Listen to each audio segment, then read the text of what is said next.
তুমি একটা ইররেসপন্সিবল মেয়ে। আমি ভাবছিলাম রাইকে তুমি ভালো রাখবা, পুরোটা আসলে আমার দোষ ছিল। যাও, বেরো বেরো ওখান থেকে, যাও। তোমাদের কাউকে যেন রায়ের আশেপাশে আর কখনো না দেখি। এটা তো একটা অ্যাক্সিডেন্ট ছিল। তুমি রায়কে কালকে নিয়ে এসো।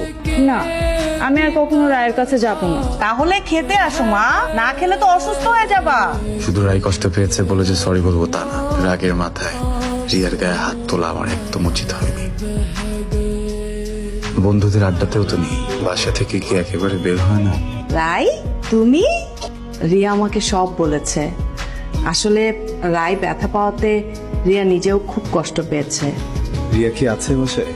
ইদানিং ওর কি যেন হয়েছে, ও কার সাথে কথা বলতে চাচ্ছে না। ক্লাসে যায়, ক্লাস থেকে ফিরে এসে রুমে চুপচাপ বসে থাকে। আমি কি একটু চেষ্টা করে দেখতে পারি?